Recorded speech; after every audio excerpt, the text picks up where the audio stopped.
Hey everyone, welcome back to Veggie Life. In today's video, I will be showing you a plant that I recently learnt about.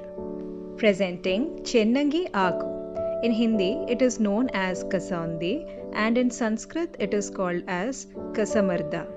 To know more about this plant, you could Google search by the name Negro coffee or coffee senna.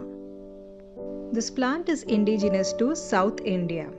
When I first laid my eyes at the flowers, I thought they were Tangedu Aku. But on closer inspection of the seeds and the leaves, I figured that it is a different plant. So today at Veggie Life, we are going to be making Chennangi Aku Pachadi using the leaves of this plant. So how does Chennangi Aku taste?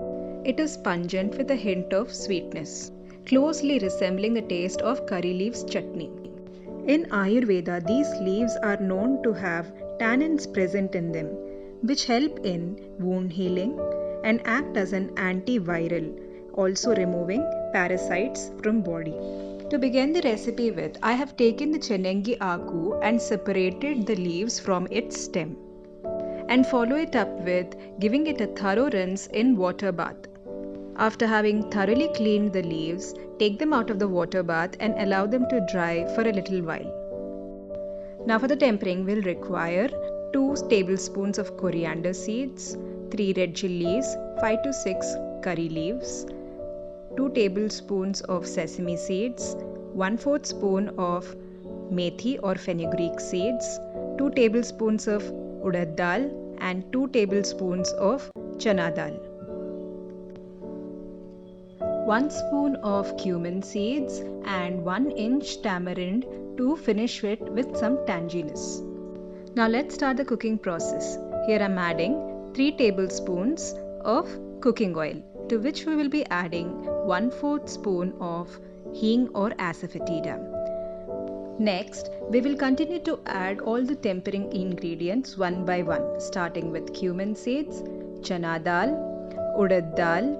Now here we have to allow these dals to cook thoroughly.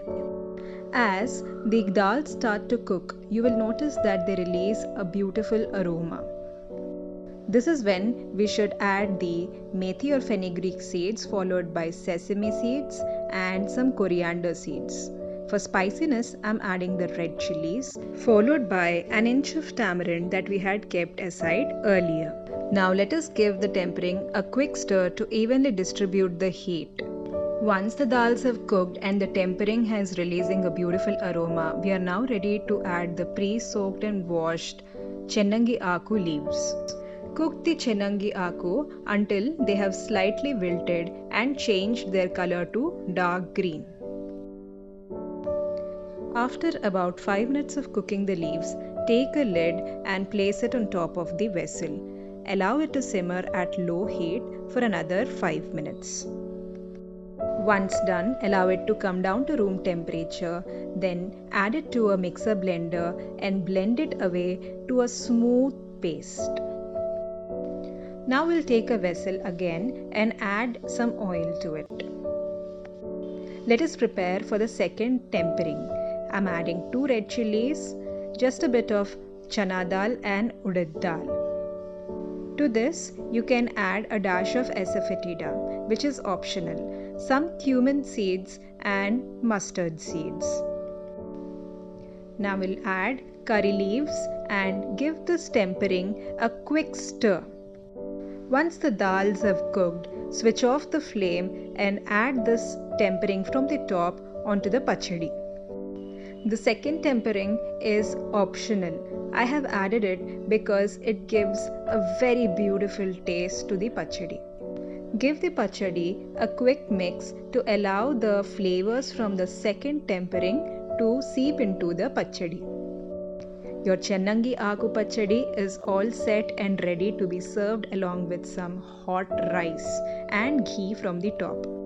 The next time you find these leaves in the market, do try this recipe and let me know how you liked it. Until then, like, share and subscribe at Veggie Life. Bye!